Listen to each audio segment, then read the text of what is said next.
Hi everyone, this is Gunjan, your mentor for reasoning, and I welcome you all to this YouTube channel. So how are you all doing? कैसे हैं आप सभी? I hope आप सभी स्वस्थ होंगे। तो इस सेशन में हम अपना जो मेंस का 20 जनवरी को पेपर पूछा गया था 2025 में, उसे हम यहाँ पे बिल्कुल डिस्कस करने वाले हैं। एग्जाम में आपकी अप्रोच क्या रहनी चाहिए, उसी तरीके से हम यहाँ पे सवालों को कर रहे होंगे। ठीक है, 18 जनवरी में जो पेपर पूछा गया था उसे हम ऑलरेडी डिस्कस कर चुके हैं। तो अब फटाफट से इस सेशन को हम स्टार्ट करेंगे। अगर आप कोई भी प्रीवियस ईयर किताब लेना चाहते हैं, आप डेफिनेटली एसएससी रीजनिंग किरण की बुक परचेज कर सकते हैं, क्योंकि यहाँ पे सवाल आपको बिल्कुल ही चैप्टर वाइज और type wise previous year questions देखने के लिए मिल जाएंगे। पीवाईक्यूज बहुत इंपॉर्टेंट है। हर बार इस बात पर फोकस किया जाता है कि आप प्रीवियस ईयर क्वेश्चंस को ही सबसे पहले करें। ठीक है, तो अगर आप परचेज करना चाहते हैं डेफिनेटली कर सकते हैं। स्टार्ट करते हैं इस सेशन को। उम्मीद करती हूँ कि आप बिल्कुल ही अपना पेन और पेपर लेके तैयार होंगे। हर एक सवाल आपको खुद पॉज करना है, ट्राई करना है, चाहे आप फ्रेशर हैं या फिर आप ऑलरेडी अपेयर कर चुके हैं, तो भी आपको सवालों को पहले खुद ट्राई करना है। ठीक है, किसका सवाल है ये? आपका क्रिटिकल रीजनिंग का सवाल है। क्या दिया है यहाँ पे? लाइक सीजन्ड गार्डनर्स की तरह से गार्डनर जी प्रैक्टिसेस क्रॉप रोटेशन। जो गार्डनर जी है वो क्या प्रैक्टिस करता है? वो प्रैक्टिस करता है क्रॉप रोटेशन को टू मेंटेन सॉइल फर्टिलिटी। क्या मेंटेन करने के लिए? मेंटेन करने के लिए सॉइल फर्टिलिटी लीडिंग टू। अब सॉइल फर्टिलिटी को मेंटेन करने के लिए वो क्रॉप रोटेशन को यहाँ पे अपनाता है। तो उससे क्या हो रहा है? वो किसको लीड कर रहा है? Leading to thriving and diverse plant growth. ठीक है, उससे क्या हो रहा है? बिल्कुल थ्राइव कर रही है और डाइवर्स हो रही है जो उसकी प्लांट की ग्रोथ है वो। ठीक है, ये चीज उसने आपको स्टेटमेंट में, कथन में दे रखी है। उसने पूछा क्या है आपसे? Which of the following can be inferred from the given statement. आप क्या इन्फर कर सकते हैं, आप क्या अनुमान लगा सकते हैं इससे? तो पहली चीज उसने क्या दी है?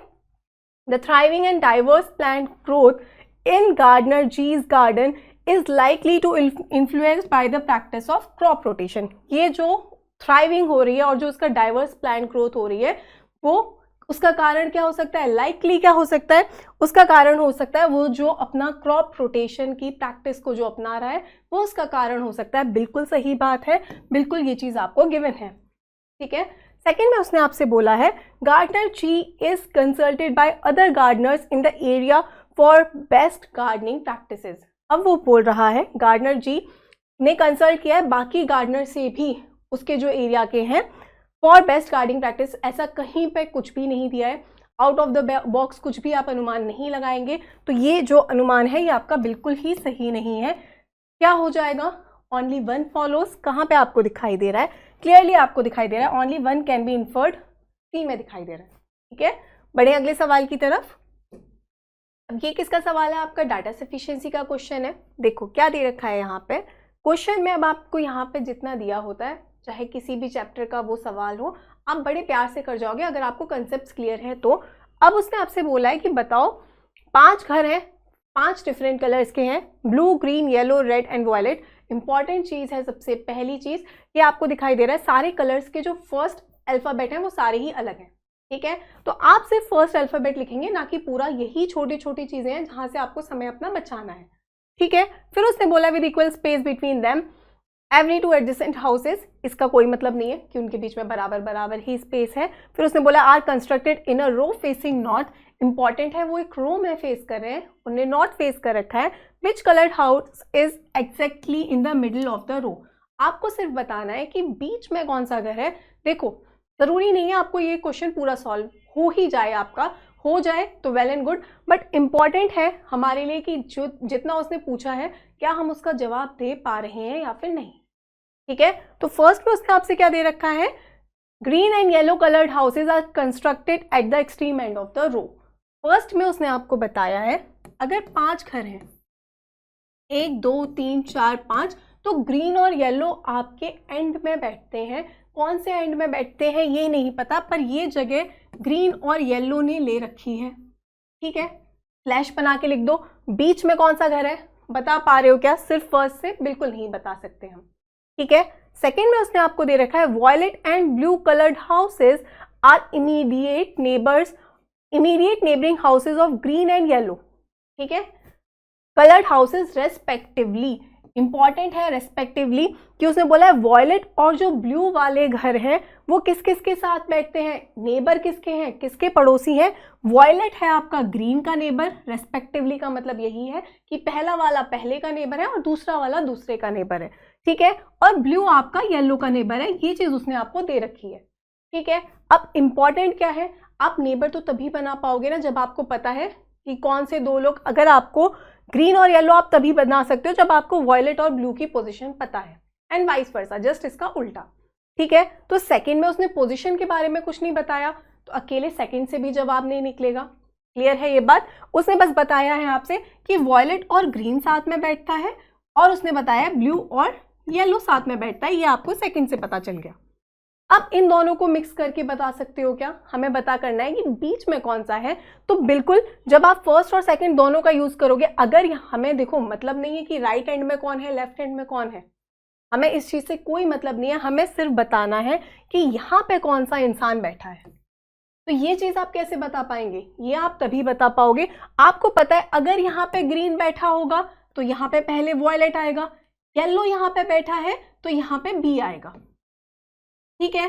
जस्ट इसका उल्टा करोगे तो आपको पता है यहाँ पे V और B में से ही कोई बैठने वाला है, सेम चीज यहाँ पे होगी।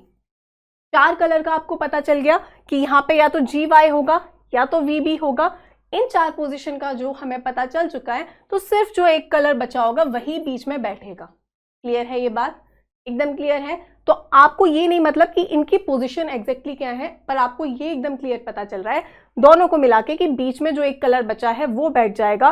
तो डाटा इन 1 and 2 टुगेदर यहाँ पे इज नॉट सफिशिएंट नहीं होगा। फर्स्ट और सेकंड को मिला के आप बिल्कुल जवाब दे सकते हैं। कहाँ पे दिखाई दे रहा है, डी में दिखाई दे रहा है, data in statement 1 and 2 together is sufficient to answer the question, ठीक है। बड़े अगले सवाल की तरफ चलो, क्या दिया है उसने आपसे, each of the digit in the number is arrange in ascending order. ये जो नंबर्स हैं इन्हें असेंडिंग बढ़ते हुए क्रम में अरेंज किया गया है लेफ्ट से लेके राइट में। तो बताओ पोजीशन कितने जो नंबर हैं उनकी चेंज नहीं होगी। क्या करना है, सबसे पहले आप देखो दे क्या रखा है 3 5 7 1 8 9। क्या इसमें रिपीटेशन हो रहा है, कोई भी डिजिट आपकी रिपीट हो रही है, बिल्कुल नहीं हो रही, ठीक है। अब आपको देखना है कौन कौन से नंबर बस यहाँ पे नहीं है। कितने नंबर है टोटल, 7 नंबर है। 7 नंबर में 1 यहाँ पे बिल्कुल है, 2 नहीं है, 3 है, 4 नहीं है, 5 6 7 8 9 हमें बिल्कुल दिखाई दे रहे हैं। तो आपको सिर्फ 1 से लेके 9 तक पढ़ना है, 2 और 4 को छोड़ दोगे, जो नंबर एग्जैक्ट उसी पोजीशन पे आएगा उतने आपके सेम पोजीशन पे आ रहे हैं, ठीक है। तो आपने देखा पहले आएगा 1, 1 के बाद 2 तो है ही नहीं इसमें, तो 3, फिर 4 नहीं है, तो 5 6 7 8, सिर्फ 9 आपने पढ़ा और 9 यहाँ पे था, तो सिर्फ एक ही नंबर है जो सेम पोजीशन पे रहेगा। 1 कहाँ पे दिखाई दे रहा है, बी में दिखाई दे रहा है। क्लियर, नेक्स्ट क्वेश्चन देखो, अगेन क्रिटिकल रीजनिंग का सवाल, कॉज एंड इफेक्ट का सवाल, ध्यान से पढ़ोगे, बताओ क्या है इसका आंसर।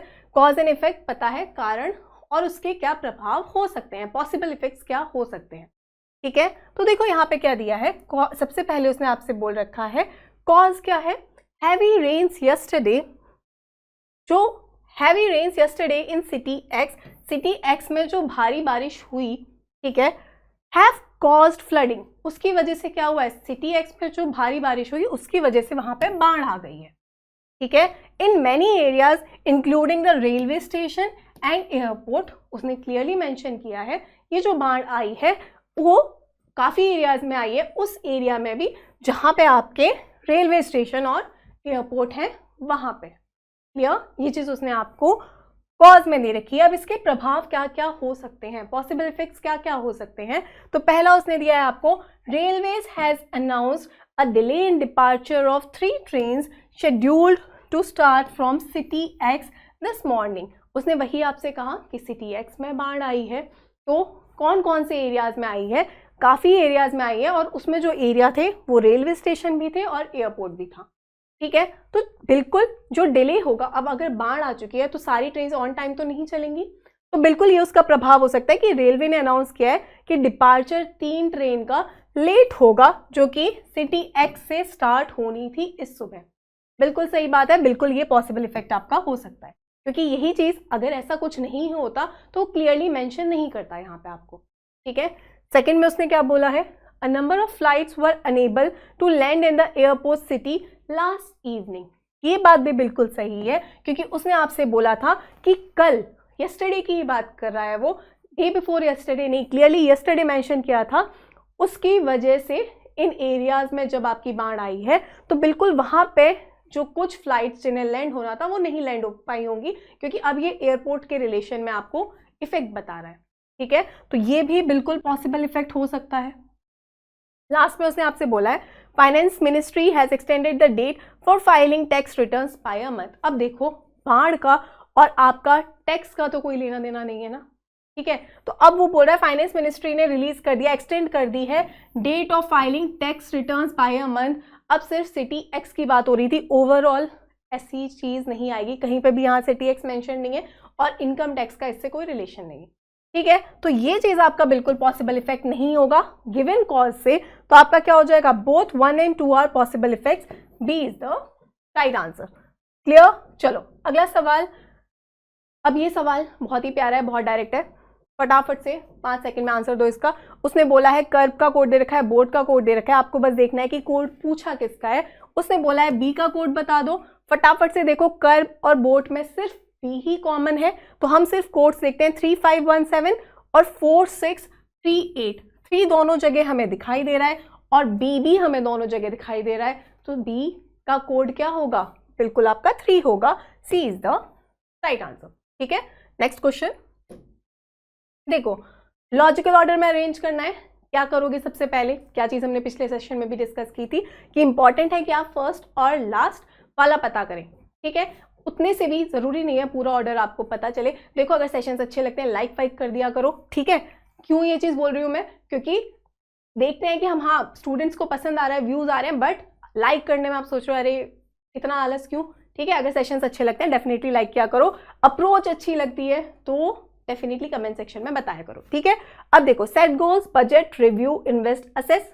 अब आपको दिखाई दे रहा है कोई भी चीज है, जब बजट या कोई चीज आ रही है तो सबसे पहले क्या करोगे, गोल्स ही सेट करोगे, ठीक है। इन सब में सबसे पहले क्या आएगा, बिल्कुल 1 आएगा। यहां से ही सवाल देखो खत्म हो गया, ठीक है। अब यहाँ पे बस कई बार क्या होता है, रिवर्स ऑर्डर में भी क्योंकि चीजें हो सकती हैं, तो आपको पता है 1 या तो फर्स्ट में आएगा या लास्ट में आएगा, तो इस हिसाब से ये 2 कैंसिल होते। अब इन दोनों में देखो 5 और 1 दिखाई दे रहा है, तो 5 क्या पहले असेस से स्टार्ट होगा, ठीक है, या फिर असेस लास्ट पार्ट हो सकता है क्या, असेस बिल्कुल लास्ट पार्ट नहीं होगा, लास्ट में आप रिव्यू ही करोगे उसे, ठीक है। तो बिल्कुल B is the right answer, 1 से स्टार्ट होगा और बिल्कुल 3 पे एंड होगा, मतलब हमें पता है 1 और 3 फर्स्ट और लास्ट में आने चाहिए। क्लियर। चलो अगला सवाल देखो, किसका क्वेश्चन है, कोडेड ब्लड रिलेशन का है। फटाफट सबसे पहली चीज कि आप ऑर्डर चेक करें, ठीक है। ऑर्डर चेक करो, लेफ्ट से राइट में पी क्यू हर जगह पी क्यू दिखाई दे रहा है, राइट में भी हर जगह पी क्यू दिखाई दे रहा है। कुछ नहीं करना, लेफ्ट से बनाना शुरू करना है, राइट तक जाना है, ठीक है। यू के बाद हमें दिख रहा है माइनस, माइनस का मतलब है आपका ब्रदर, तो यू भाई है। यू किसका भाई है, यू आपका वी का भाई है। वी के बाद दिख रहा है प्लस, प्लस का मतलब है मदर। वी आपकी माँ है, किसकी माँ है, वी आपकी डब्ल्यू की माँ है। फिर दिख रहा है डिवाइड, डिवाइड का मतलब है फादर। डब्ल्यू आपके पिता हैं, किसके पिता हैं, वाई के पिता हैं। और वाई के बाद दिख रहा है आपको मल्टीप्लाई, मल्टीप्लाई का मतलब है वाइफ। वाई पत्नी है, किसकी पत्नी है, जेड की पत्नी है, तो जेड पति ही होगा। उसने बोला है बताओ how is you related to Z, you का क्या रिश्ता होगा किससे, जेड के साथ। तो बताओ जेड की वाइफ के फादर के कौन है, जेड की वाइफ के फादर के मदर के ब्रदर हैं, तो wife's father's mother's brother, A is the right answer. सिर्फ आपको नीचे से जाना है, यहां से देखा आपने सबसे पहले जेड की वाइफ, वाइफ के फादर की मदर के ब्रदर हैं। क्लियर। तो यहाँ पे आपका ए बिल्कुल आपका सही जवाब हो जाएगा। नॉन वर्बल सीरीज का सवाल है, जल्दी जल्दी से बताओ। 2 तरीके से आप इस सवाल को कर सकते हो। एक जो आपका बेसिक नॉन वर्बल सीरीज में हमने जो टॉप 20 थे उसमें भी डिस्कस किया था कि 5 वाली सीरीज होती है, फर्स्ट से सेकंड में जो पैटर्न फॉलो हो रहा है सेम अगर आपका थर्ड से फोर्थ में फॉलो होता है तो आपका जो सेकंड से थर्ड में पैटर्न फॉलो होगा वही आपका फोर्थ से फिफ्थ में होगा। क्लियर। या तो आप उसके थ्रू चले जाएं तब भी ये सेटिस्फाई होगा, अदरवाइज अगर आप देखो बीच में क्या है, सबसे पहले एरो है 90 डिग्री क्लॉकवाइज, फिर 90 degree clockwise, again 90 degree clockwise, वापस 90 डिग्री घुमाओगे तो बिल्कुल नॉर्थ आएगा, क्योंकि वेस्ट में है नॉर्थ हो जाएगा। तो यहां से सबसे पहले ये भी कट गया और ये भी कट गया। क्लियर? अगर एक एक एलिमेंट के थ्रू भी आप जाओगे, आपको दिख रहा है ए है, ए नेक्स्ट पोजीशन पे कहाँ गया है, मिड में गया है, फिर अपनी नेक्स्ट पोजीशन पे कॉर्नर में गया है, फिर यहां से वापस अगली पोजीशन पे आया है मिड में। मतलब रोटेशन हो कैसे रहा है, रोटेशन बिल्कुल आपका क्लॉकवाइज हो रहा है। और किस तरीके से हो रहा है, 4 तो हमें पता है कॉर्नर है, और 4 उसने मिड को कंसिडर किया है कि पहले यहां पे जाओगे, फिर यहां से यहां, देन नेक्स्ट में। क्लियर? तो इस तरीके से रोटेशन हो रहा है। नेक्स्ट आपको जब ए पता है यहां पे आ चुका है, तो इसके बाद बिल्कुल इधर दिखाई देगा, राइट कॉर्नर पे दिखाई देगा।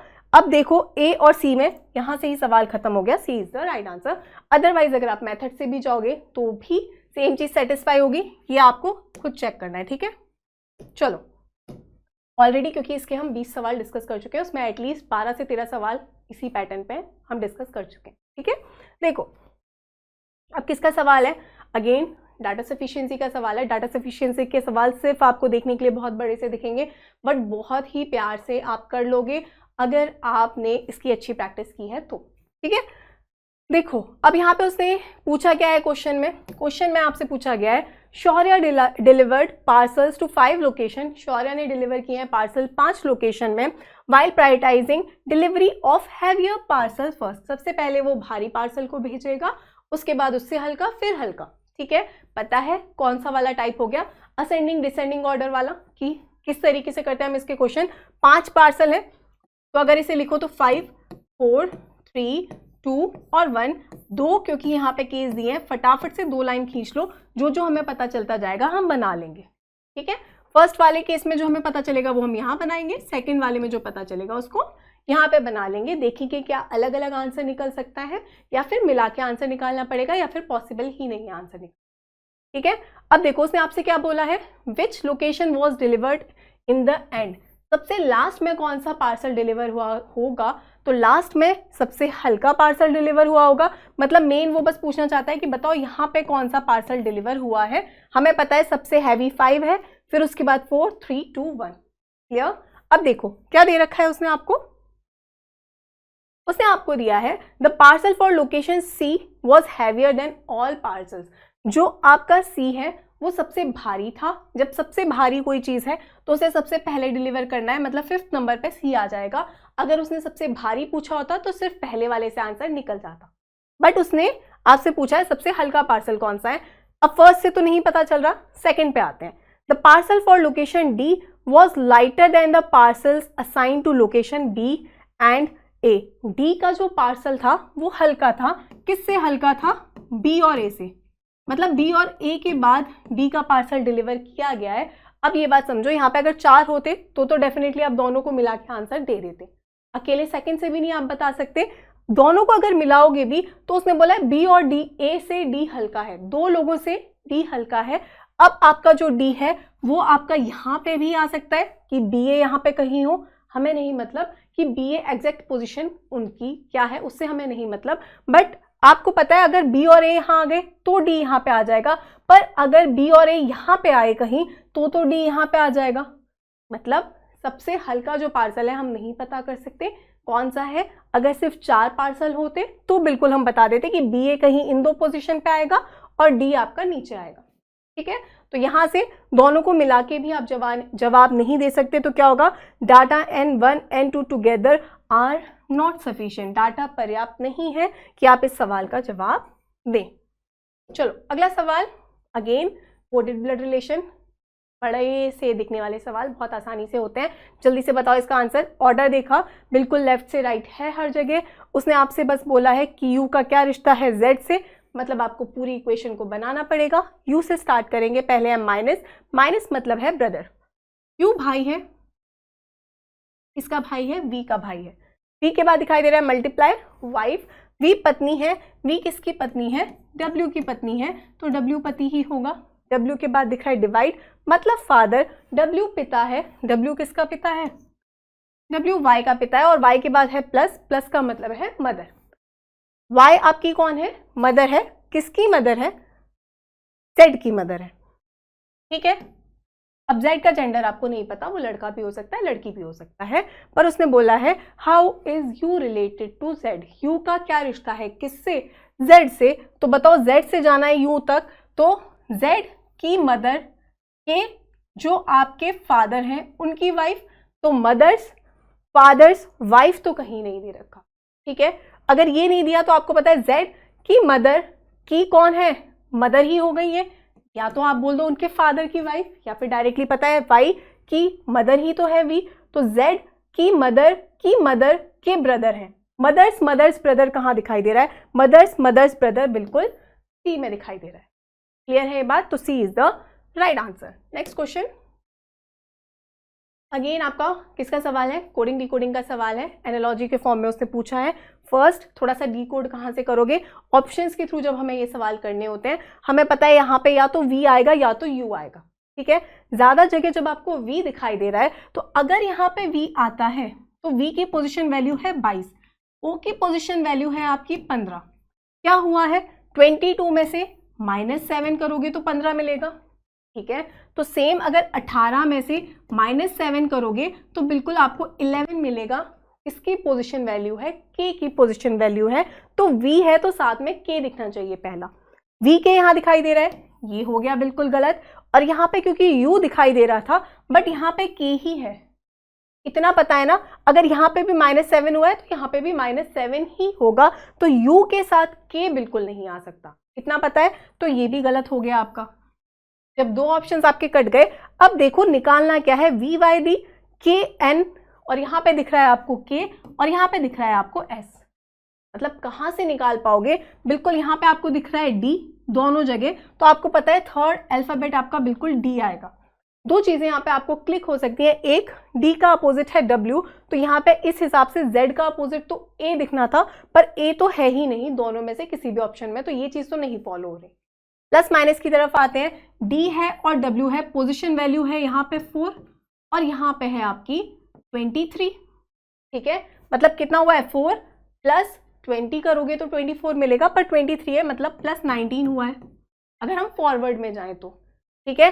सेम अगर आपको पता है जेड ऑलरेडी 26 है, +19 करोगे तो आपको 19 ही मिलेगा। जेड एक तरीके से आपका 0 हो गया, +19 करोगे 19 ही मिलेगा। किसकी पोजीशन वैल्यू होती है 19? एस की पोजीशन वैल्यू होती है। C is the right answer. Clear है ये बात? बढ़े अगले सवाल की तरफ।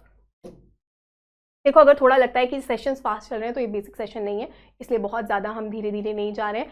बेसिक्स अगर आप सीखना चाहते हैं डेफिनेटली दीक्षित सर ऐप से जाके सीख सकते हैं, बट इन सेशंस को अगर हम बहुत ज़्यादा बेसिक में जाएंगे तो काफ़ी लेंथी ये सेशंस हो जाएंगे। बस हम पेपर डिस्कस कर रहे हैं इसलिए टू द पॉइंट रख रहे हैं सेशंस को, ठीक है। अब देखो सम टॉयज आर, अब आपका सबसे पहले स्टेटमेंट दे क्या रखा है? All doll are robots. Syllogism का सवाल है, सारे ही डॉल आपके क्या हैं? रोबोट हैं। सम रोबोट आर टॉय, कुछ जो रोबोट हैं वो आपके टॉय हैं, डॉल के साथ कोई रिश्ता नहीं दिया इसलिए हमने नहीं बनाया, पॉसिबिलिटी बिल्कुल है। फिर सम टॉयज आर साइकिल, कुछ जो टॉयज हैं वो आपके साइकिल हैं, वापस साइकिल का डी और आर के साथ कोई रिश्ता नहीं दिया इसलिए हमने नहीं बनाया है। उसने बोला सम टॉयज आर डॉल, कुछ जो टॉयज हैं वो डॉल है, बिल्कुल नहीं है। पॉसिबिलिटी बोलता तो बिल्कुल हो सकते थे। नो साइकिल इज रोबोट, एक भी साइकिल रोबोट नहीं है, बिल्कुल गलत बात है। अगर वो बोलता कि आपसे कि सेम इसका अपोजिट भी होता कि सम साइकिल इज रोबोट, तो वो भी गलत होता, ठीक है। डायरेक्ट रिलेशन हमें नहीं पता, संभावना बिल्कुल हो सकती है। हमने यहाँ पे सेफ डायग्राम बनाया है, तो क्या हो जाएगा? दोनों में से एक भी कंक्लूजन आपका सही नहीं है। C is the right answer, ठीक है। नेक्स्ट क्वेश्चन, एनालॉजी का सवाल। अब देखो बहुत प्यारा सा सवाल, क्या देख पा रहे हो? फर्स्ट से सेकंड में जो लॉजिक फॉलो है वही आपका सेम लॉजिक फॉलो होना चाहिए। यहाँ पे सबसे पहले आपको ये कर्व क्या है? सिंगल दिखाई दे रहे हैं, या आगे जाके डबल हो गए, ठीक है। सेम सिंगल लाइन दिखाई दे रही है आपको यहाँ पे, और यहाँ पे बिल्कुल डबल लाइन दिखाई देंगी, तो यहाँ से आपका बी भी कट गया, डी भी कट गया, ए और सी में आपको 2 लाइन दिखाई दे रही, ठीक है।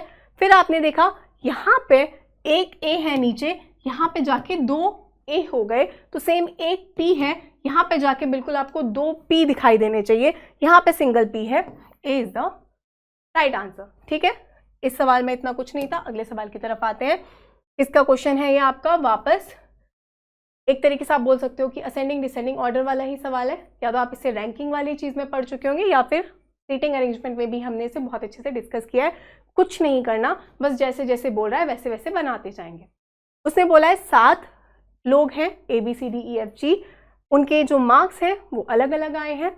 अब क्या करते हैं इन सवालों में, 7 हैं तो आप क्या करोगे, 7 6 5 4 3 2 1। आपको पता है जो 7th पोजीशन पे है उसके मार्क्स सबसे ज़्यादा हैं और जो फर्स्ट पोजीशन पे है उसके मार्क्स सबसे कम है। डिक्रीजिंग ऑर्डर में हमने इसे बनाया है, 2 कंडीशन के लिए हमने अपनी जगह बना ली, ठीक है। अब उसने आपसे क्या बोला है, जी स्कोर द लोएस्ट मार्क्स, जी के मार्क्स सबसे कम थे तो जी सबसे नीचे आएगा। D scored second highest marks, ये भी बता दिया उसने, बी के मार्क्स सेकेंड हाईएस्ट है, ठीक है। सेकेंड हाईएस्ट है तो कहाँ आएगा, first highest second highest, B के मार्क्स सेकेंड हाईएस्ट है और उसने बता दिया 80 मार्क्स उसने स्कोर किए हैं, मतलब बी के मार्क्स 80 रहे, ठीक है। ए स्कोर्ड 72, ए के मार्क्स 72 हैं। इसे हम नोट साइड में इसलिए करेंगे क्योंकि हमें नहीं पता 72 कहाँ पे आया है, आपको नहीं पता, वो जी के मार्क्स हैं, सेकेंड पोजीशन है, थर्ड फोर्थ फिफ्थ पोजीशन हमें नहीं पता, ठीक है। देन उसने आपसे क्या बोला है, ई स्कोर्ड मोर देन एफ, ई ने जो मार्क्स स्कोर किए हैं, ई ने जो मार्क्स स्कोर किए हैं वो एफ से तो ज़्यादा हैं पर आपके सी से कम है, तो सी से कम है तो सी ई के ऊपर आ जाएगा, ठीक है। Marks scored by C were multiple of 11, जो मार्क्स सी ने स्कोर किए हैं वो 11 का मल्टीपल है, मतलब 11x है, 11 का टेबल आपको दिखाई देगा। फिर उसने आपसे बोला है एंड लेस देन 70, पर 70 से कम है, 70 से कम है मतलब आपको पता है बी के तो नीचे ही आएगा, बी के मार्क्स ही 80 हैं, मतलब सी डेफिनेटली आपका बी के नीचे ही आएगा, क्लियर। बस अब उसने बोला sum of marks scored by C and F was 120, C और एफ ने मिला के 120 नंबर स्कोर किए हैं, तो पूछा क्या है, बताओ एफ का स्कोर क्या होगा, ठीक है। अब आपको सबसे पहली चीज क्या पता है, आपको पता है ए 72 है, ए बी के नीचे आएगा, ठीक है। फिर आपको पता है बी के नीचे सी ई एफ तीनों ही आएंगे, मतलब बी के नीचे क्या क्या आएगा, ए भी आएगा, सी भी आएगा, ई भी आएगा और एफ भी आएगा, 4 लोग नीचे आएंगे और 4 ही पोजीशन है यहाँ पे, मतलब यहाँ पे बी के नीचे सारे आने वाले हैं। पर उसने आपसे इंपॉर्टेंट क्या है पूछा है कि बताओ एफ के नंबर कितने रहे, क्लियर। अगर ये आपसे चीज पूछी गई है तो बताओ कहाँ से स्टार्ट करोगे, आपको पता है सी के जो मार्क्स हैं वो 11 के मल्टीपल हैं, ठीक है। तो यहाँ पे जब 80 दे रखा है आपको तो सी के मार्क्स क्या क्या हो सकते हैं, सी के मार्क्स या तो आपके क्या होंगे 7, उसने एक और चीज आपको दी थी कि उसके मार्क्स 80 से कम है, ठीक है, ये हो गया था ई, ठीक है, ये चीज भी बोल रखी थी 11x बट लेस देन 70, ठीक है। सी के मार्क्स 11 के मल्टीपल हैं पर 70 से कम है, जब 70 से कम है तो आपको पता है 70 के पहले क्या आएगा, 66 ही हो सकता है, क्लियर है ये बात, 77 तो हो नहीं सकता, मतलब डेफिनेटली आपका सी यहाँ तो है नहीं। आपको पता है सी के मार्क्स जो फर्स्ट हाईएस्ट पॉसिबल है वो 66 ही है, क्योंकि 70 से कम है तो डेफिनेटली जो आपका सी के ऊपर ही क्या आएगा, सी के ऊपर ही आपका ए आएगा और ए के ऊपर बी आएगा, ठीक है। तो अगर सी के मार्क्स, अब यहाँ पे हम पॉसिबिलिटी पे जाएंगे, या तो 66 या 55 44, ठीक है। बट अगर आप देखो 66 अगर सी के मार्क्स होंगे, अब अगर सी के मार्क्स आपके क्या होंगे, अगर 66 होंगे तो आपको पता है एफ के मार्क्स क्या होंगे, 66 प्लस 4 कितना हो गया 70, और 70 प्लस बिल्कुल 50 करोगे तो आपको मिलेगा कितना 120 मिलेगा। तो यहाँ पे आपका इस हिसाब से 54 होंगे एफ के मार्क्स, सारे ही मार्क्स आपको 50s में ही दिखाई दे रहे हैं। B is the right answer, समझ पाए, क्योंकि उसने बोला था सी और एफ का सम 120 है और सी के जो मार्क्स हैं वो बिल्कुल आपके 11 के मल्टीपल में। क्लियर, पढ़िए अगले सवाल की तरफ। देखो इसका क्वेश्चन है, यहाँ पे आपको बताना है कि बताओ कौन सा आपका ऑड वन आउट है। सबसे पहली चीज क्या करोगे, सबसे पहले देखोगे आप फर्स्ट नंबर आपका सारे ही केस में बड़ा है, डिवाइड करके अगर हम देखें 520 20 से पूरी तरह नहीं कटेगा। अगर आप 104 को डिवाइड करोगे 4 से तो बिल्कुल 4 2 8, ठीक है, कितना बचा 24, बिल्कुल पूरी तरीके से कट रहा है। 11 से करोगे 11 2 22, बचा 6, बिल्कुल 11 6 66, ये भी पूरी तरीके से डिविजिबल है। और सेम 494 को डिवाइड करोगे 19 से, 19 2 38, कितना बचा 11 बचा, बिल्कुल 114 भी पूरी तरह 19 से डिवाइड होगा। तो सिर्फ जो फर्स्ट वाला नंबर है वो पूरी तरीके से सेकंड वाले नंबर से डिवाइड नहीं होगा। ए वाले केस में 521 पूरी तरीके से 20 से डिवाइड नहीं हो रहा। नेक्स्ट क्वेश्चन बोलते बोलते करोगे, रैंकिंग का सवाल है ये। पारस की रैंक 5th है टॉप से, 24 है बॉटम से। एक इंसान की रैंक टॉप से भी पता है, बॉटम से भी पता है। उसने बोला है बताओ कितने स्टूडेंट है। क्या करोगे, डायरेक्टली आपको पता है जब एक इंसान को 2 जगह से काउंट करोगे तो -1 करना नहीं भूलना, क्योंकि 2 बार हमने उसे जोड़ लिया है। तो 24 + 4 करोगे, ना कि 5। या तो 5 + 23 कर लो, बात एक ही है। क्या मिलेगा, 28 मिलेगा। बोलते बोलते ही करने हैं ऐसे सवाल। अगला सवाल अगेन 2 सेकंड में 3 नंबर, ठीक है। देखो एलिमिनेशन की तरफ हमेशा जाना है। सबसे पहले आपको दिखाई दे रहा है 8 के बाद आपको m की इमेज दिखाई देगी। यहाँ पे m उल्टा हो गया, गलत हो गया। फिर आपको दिखाई दे रहा है यहाँ पे 8 के बाद 9 की इमेज है, गलत हो गया। इन दोनों में कंपेयर करो, m के बाद अगली इमेज किसकी दिखाई देगी। तो देखो m के पहले क्या है, 9 है, 9 की ही मिरर इमेज दिखाई देगी।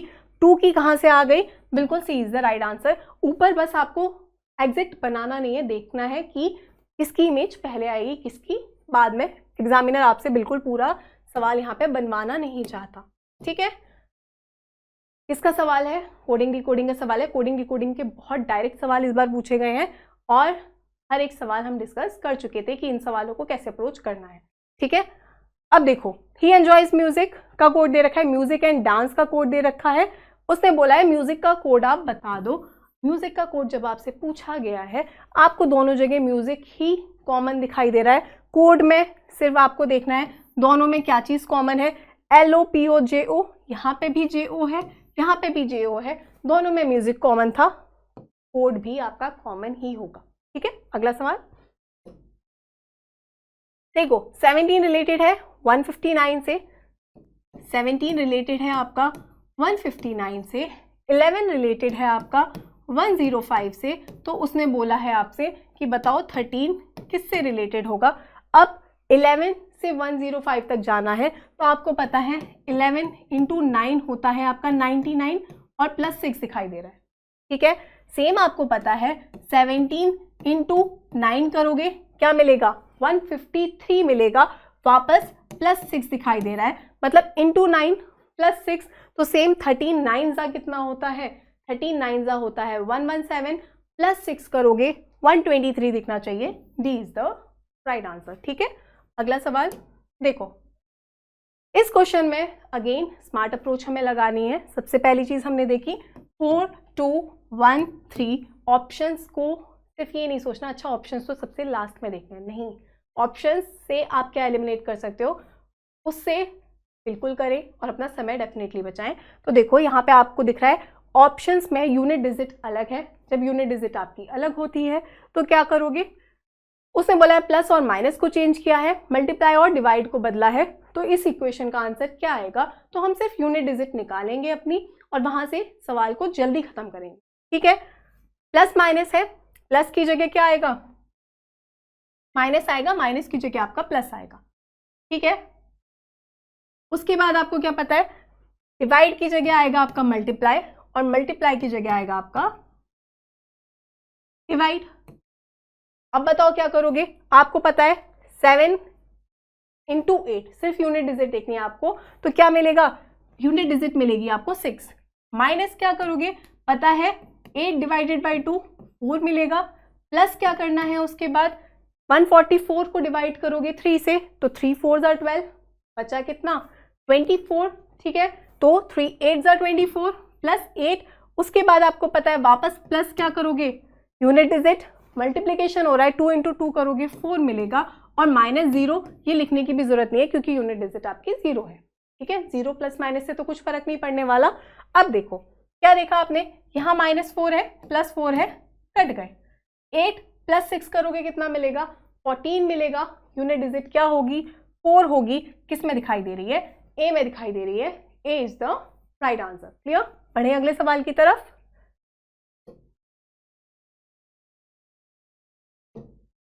देखो कंप्लीट करना है इस फिगर को। अगेन क्या देख पा रहे हो, सबसे पहली बात कहीं पे भी इसमें शेडेड पार्ट है क्या? नहीं है, ये सबसे पहले आपका कट गया।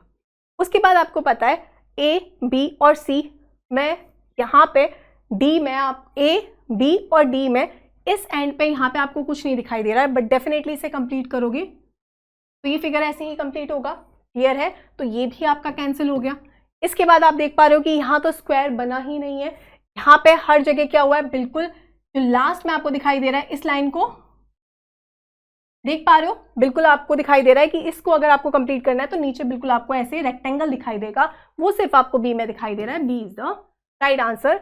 ए में इसे बिल्कुल कट ही नहीं किया गया। ठीक है, तो बिल्कुल आपका बी सही जवाब हो जाएगा। अगले सवाल पे आते हैं। इससे आपके कितने मीनिंगफुल वर्ड बन रहे हैं? क्या है आपके अल्फाबेट्स RFIGED। यहाँ पे सिर्फ आपका एक ही मीनिंगफुल वर्ड बनेगा। क्या है वो? इसमें आप गर्मियों में बॉटल्स रखते हैं, खाना रखते हैं। Fridge is the right answer. Again logical order में आपको इसे अरेंज करना है। Plant, pollination, seed, seedling, fruit. ठीक है, तो कभी भी जब आपने पौधा लगाया होगा तो सबसे पहले क्या लेके आओगे? सबसे पहले तो सीड ही लेके आओगे। स्टार्ट 3 से होगा। कहाँ दिखाई दे रहा है? ये भी कट गया, ये भी कट गया। अब फाइनली जब पूरा प्रोसेस हो जाएगा तो आपको फ्रूट ही मिलेगा, जो कि आपको दिखाई दे रहा है 5 में। तो स्टार्ट बिल्कुल 3 से होगा, एंड होगा 5 से। B is the right answer. या फिर अगर उल्टा दिया होगा तो स्टार्ट 5 से होगा, एंड 3 से होगा। अगर रिवर्स में दिया हो पर 5 और 3 तो हमें कहीं नहीं दिखाई दे, तो बिल्कुल बी आपका सही जवाब हो जाएगा। क्लियर? चलो अगला सवाल। किसका सवाल है? Course of action, critical reasoning. जल्दी जल्दी से बताओ क्या आपका कोर्स ऑफ एक्शन रहेगा। क्या दे रखा है यहाँ पे?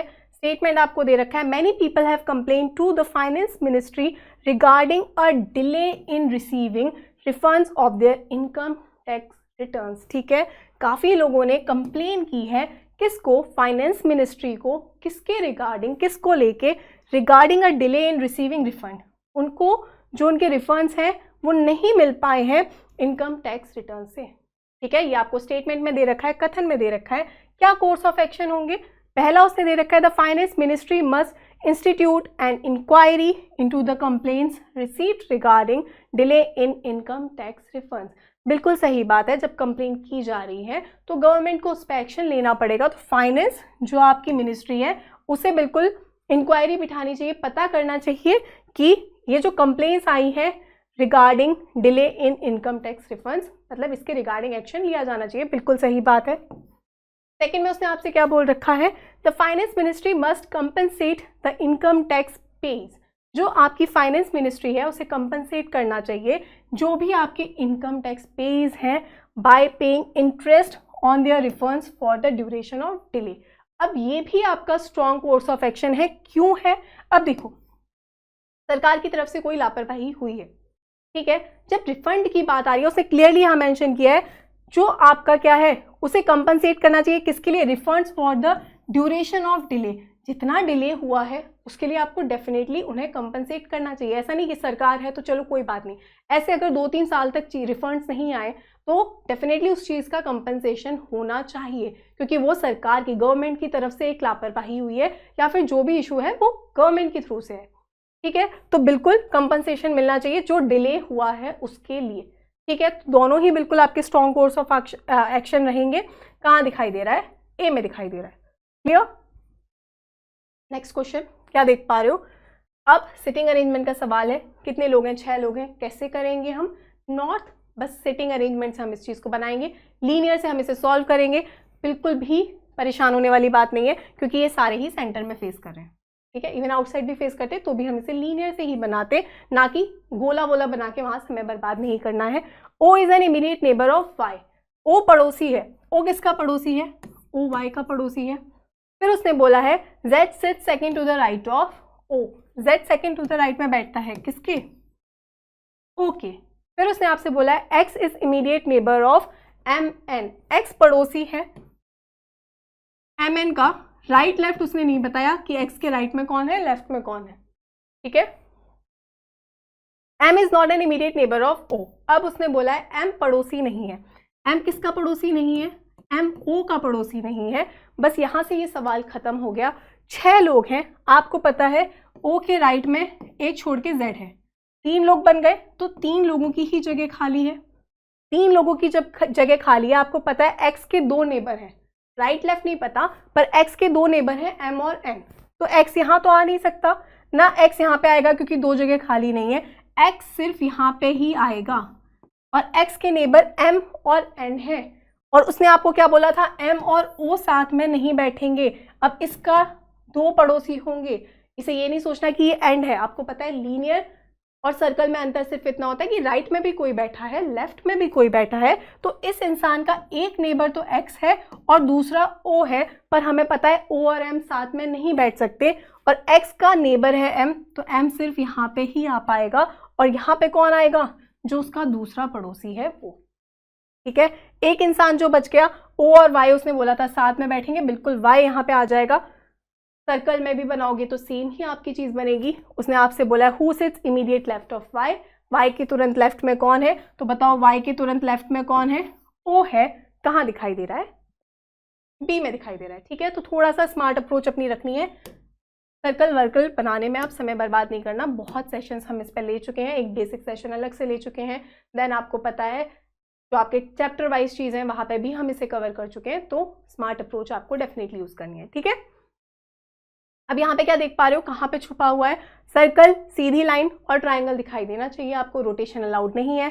सर्कल यहाँ पे बिल्कुल ट्राइंगल दिख रहा है, सर्कल यहाँ पे जो ट्राइंगल है वो आपका उल्टा हो गया, यहाँ पे सर्कल ट्राइंगल ये जो जोड़ा है वो ऊपर से जोड़ा है पर यहाँ पे बीच में है, तो ये चीज़ भी कट गई, और सेम यहाँ पे सर्कल के साथ आपको ट्राइंगल नहीं दिख रहा, तो ए इज द राइट आंसर। ठीक है, चलो अगला सवाल देखो, ऑड वन आउट बताना है, भिन्न बताना है आपको। क्या देख पा रहे हो, एक साइड पे सिंगल एलिमेंट है, 3 जो एलिमेंट है वो बिल्कुल सेम है, अगली साइड पे सेम यहाँ पे आपको दिखा 3 एलिमेंट सेम है, एक सिंगल है, वापस 3 एलिमेंट सेम है, एक सिंगल है, 3 एलिमेंट सेम है, एक सिंगल है। अब यहाँ पे तो ये 3 एलिमेंट सेम नहीं है, तो बिल्कुल ई आपको ऑड वन आउट हो जाएगा। कहाँ दिखाई दे रहा है, बी में दिखाई दे रहा है। क्लियर, बढ़िए अगले सवाल की तरफ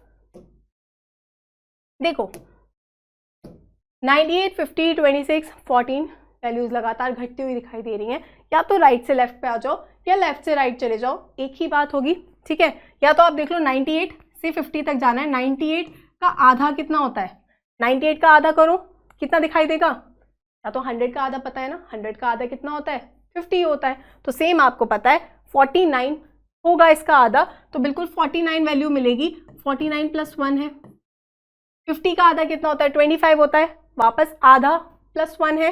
26 का आधा कितना होता है, 13 होता है, वापस प्लस 1 है। 14 का आधा कितना होता है, 7 होता है, प्लस 1 करोगे 8 मिलेगा।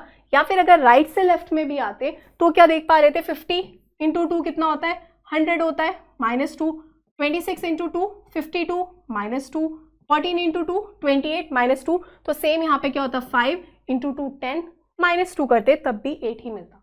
ठीक है, चलो जैसी आपकी श्रद्धा हो आप बिल्कुल वैसे कर सकते हैं, ऐसा कोई हार्ड एंड फास्ट रूल नहीं है कि एक ही तरीके से सवाल को करना है, जो लॉजिक उस समय आपको क्लिक हो जाए। ठीक है, अब देखो 1 2 3 4 बिल्कुल नंबर्स हैं, क्रॉस प्लस माइनस डिवाइड, अब ये टेक्स्ट तो नहीं है, ये आपके सिंबल्स हैं। ठीक है, अब ये आपके बिल्कुल आपको रुपीज आपको क्लियरली ये दिखाई दे रही है, डॉलर करेंसी है, और ये ABCD आपके लेटर्स हैं। ऑड वन आउट उसने पूछा है, बी बिल्कुल आपका भिन्न हो जाएगा। ठीक है, चलिए last question of this session, बहुत ही प्यारा सा सवाल, जल्दी जल्दी से बताओ। अगेन क्या करना है, सबसे पहले एलिमिनेट करो, सबसे पहले 2 है, 2 की इमेज दिखाई देगी, ये गलत हो गया। ठीक है, इनमें देखो अंतर क्या है, थर्ड में आपको यहाँ पे दिखाई दे रहा है F उल्टा हो गया, वाटर इमेज तो नहीं है ना, यहाँ पे F ही दिखाई दे रहा है, F उल्टा बिल्कुल नहीं होगा। और इन दोनों में आप देख रहे हो, यहाँ पे थर्ड में आपको दिख रहा है G और यहाँ पे दिख रहा है F, तो आपको पता है थर्ड में आपको F की ही मिरर इमेज दिखेगी, C is the right answer. Clear, चलो चलिए that's a wrap. I hope इन सेशन से आपको डेफिनेटली कुछ ना कुछ सीखने के लिए मिला होगा। सेशन आपको कैसा लग रहा है डेफिनेटली कमेंट सेक्शन में आप बताओगे, अच्छा लगता है तो बिल्कुल लाइक कर दिया करो।